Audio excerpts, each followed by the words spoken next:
2025 జనవరి దావోస్లో జరిగిన world economic ఫోరంలో Telangana raising అనే chapter కింద రేవంత్ రెడ్డి, దుద్దిల శ్రీధర్ బాబు తదితరులు దావోస్ వెళ్ళడం జరిగింది.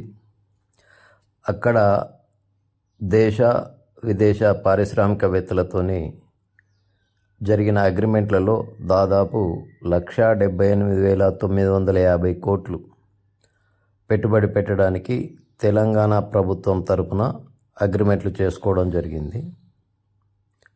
దీంట్లో ముఖ్యంగా డాటా సెంటర్ల విస్తరణ, డాటా సెంటర్ల ఎస్టాబ్లిష్మెంట్కి సంబంధించి ఎక్కువ అగ్రిమెంట్లు జరిగినాయి.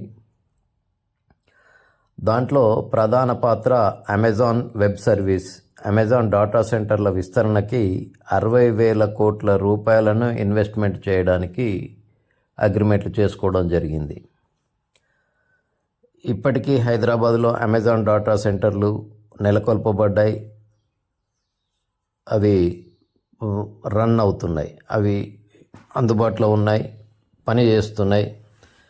అమెజాన్ డాటా సెంటర్స్ ఇప్పుడు మనకి ఏదైతే కందుకూరు ఉందో, కందుకూరు దగ్గర 2 డాటా సెంటర్లు ఉన్నాయి. ఒకటి తుక్కుగూడలో ఒక డాటా సెంటర్ ఉంది, ఇంకా హైటెక్ సిటీలో ఒక డాటా సెంటర్ ఉంది. ఈ విధంగా మళ్ళీ 60,000 కోట్లతోని డాటా సెంటర్స్ను ఎక్స్పాండ్ చేయడానికి అమెజాన్ ముందుకు వచ్చింది. ఈ దీంతో మనకు ఫ్యూచర్ సిటీలో ఎక్కువ డాటా సెంటర్లు వచ్చే అవకాశం ఉంది. దాంతోపాటు ఇంకా వేరే పంప్డ్ స్టోరేజ్, సన్ పెట్రోకెమికల్స్ 45,500తోని పంప్డ్ స్టోరేజ్ అగ్రిమెంట్ చేసుకోవడం జరిగింది. పవర్ స్టోరేజ్, పెట్రోకెమికల్స్కు సంబంధించి.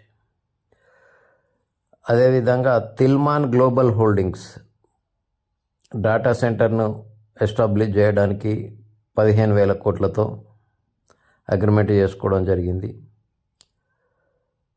దాంతోపాటు మనకి వరంగల్లో సిఫీ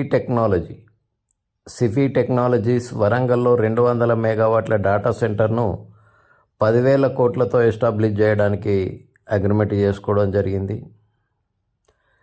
కంట్రోల్ ఎస్ 400 మెగావాట్ల డాటా సెంటర్ను 10,000 కోట్లతో ఎస్టాబ్లిష్ చేయడానికి ముందుకు వచ్చింది.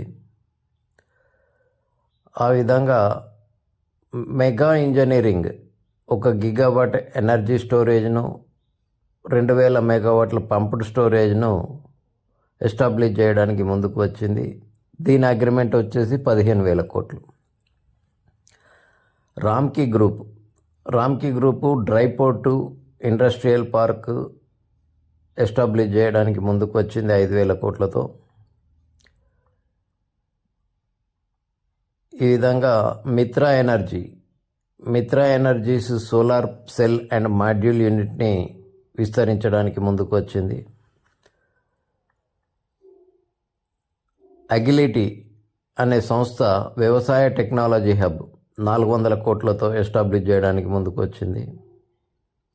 స్కైరూట్ ఏరోస్పేస్ 500 కోట్లతో రాకెట్ల తయారీ ప్రయోగ కేంద్రాన్ని ఎస్టాబ్లిష్ చేయడానికి అగ్రిమెంట్ చేసుకుంది. Phoenix company aircraft and interior డిజైనింగ్కి ఎస్టాబ్లిష్ చేయడానికి ముందుకు వచ్చింది 250 కోట్లతో. ఉర్సా క్లస్టర్ మరొక డేటా సెంటర్ను ఎస్టాబ్లిష్ చేయడానికి 5,000 కోట్లతో అగ్రిమెంట్ చేసుకోవడం జరిగింది. ఈ విధంగా అగ్రిమెంట్లు చేసుకున్నారు. జేఎస్డబ్ల్యూ గ్రూప్ యుఏవి మ్యానుఫ్యాక్చరింగ్ దానికి సంబంధించి 800 కోట్లతో ఎస్టాబ్లిష్ చేయడానికి ముందుకు వచ్చింది. ఈ విధంగా 178,950 కోట్లతోని ఈ కంపెనీలన్నీ తెలంగాణలో వివిధ రకాల పారిశ్రామిక కార్యక్రమాలు నెలకొల్పడానికి అగ్రిమెంట్లు చేసుకోవడం జరిగింది. అదేవిధంగా ఇంకా కొన్ని కంపెనీలు అగ్రిమెంట్లు చేసుకున్నాయి, కానీ ఎంత మొత్తంలో ఎస్టాబ్లిష్ చేయడానికి ఎంత ఖర్చు అవుతుంది, ఎంత అవుతుంది అన్నది వాళ్ళు డీటెయిల్డ్ ప్రాజెక్ట్ రిపోర్ట్ సబ్మిట్ చేయలేదు. దాంట్లో యూనిలీవర్ కంపెనీ ఆయిల్ ఫామ్ను శుద్ధి చేసి నూనె తయారీ చేయడానికి ఒక యూనిట్ని ఎస్టాబ్లిష్ చేయడానికి అగ్రిమెంట్ చేసుకున్నారు. కానీ దాని విలువ ఎంత అన్నది, పెట్టుబడి విలువ ఎంత అన్నది ప్రకటించలేదు. అదేవిధంగా హెచ్సిఎల్ టెక్ హైదరాబాద్లో చాలా సంవత్సరాల నుంచి పనిచేస్తుంది. కొత్త ఐటీ క్యాంపస్ని ఎస్టాబ్లిష్ చేయడానికి ముందుకు వచ్చింది. దాని పెట్టుబడి విలువ ఎంత అన్నది ప్రకటించలేదు. అదేవిధంగా ఇన్ఫోసిస్ ఆల్రెడీ పోచారంలో, మనకి వరంగల్ హైవేలో ఉన్న పోచారంలో ఇన్ఫోసిస్ హబ్ ఉంది. ఆ ఇన్ఫోసిస్ హబ్లోనే పోచారంలో కొత్త ఐటీ క్యాంపస్ని ఎస్టాబ్లిష్ చేయడానికి, విస్తరణకి ముందుకు వచ్చింది. కానీ దాని విలువ ఎంత అన్నది ప్రకటించలేదు. విప్రో గోపన్పల్లిలో కొత్త ఐటీ క్యాంపస్ను నిర్మించడానికి, విస్తరించడానికి ముందుకు వచ్చింది. దాని విలువ ఎంత అన్నది ప్రకటించలేదు. ఇకపోతే సుహానా మసాలా మనకి సంగారెడ్డిలో ఆల్రెడీ ప్లాంట్ ఉంది. ఆ ప్లాంట్ పక్కనే కొత్తగా ఎక్సలెన్స్ సెంటర్ను ఎస్టాబ్లిష్ చేయడానికి అగ్రిమెంట్ చేసుకున్నారు. ఇది ప్రపంచ స్థాయి ప్రమాణాలకు అనుగుణంగా ఉంటుంది. సుగంధ ద్రవ్యాలు సాగులో విప్లవాత్మక మార్పులు తీసుకొస్తామని వీళ్ళు ఆలోచన చేస్తున్నారు. దాంతోపాటు ఇక్కడనే సంగారెడ్డిలో ప్రస్తుతం ఉన్న ప్లాంట్ పక్కనే కొత్త ఎక్సలెన్స్ సెంటర్ నెలకొల్పుతారు. దాని వర్త్ ఎంత అన్నది చెప్పలేదు. అగ్రిమెంట్ అయితే జరిగింది. రాబోయే 2-3 ఏళ్లలో ఈ సెంటర్ నుంచి 25 నుంచి 30 వేల మందికి శిక్షణ ఇస్తామని చెప్తున్నారు వీళ్ళు.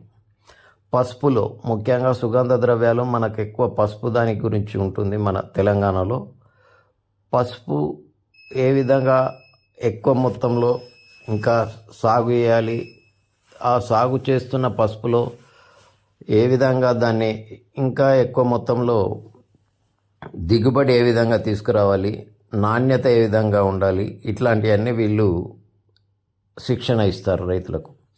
ఈ విధంగా జరిగిన అగ్రిమెంట్స్లో మొత్తం 1,78,950 కోట్ల రూపాయలతోని వివిధ రకాల పరిశ్రమలు నెలకొల్పడానికి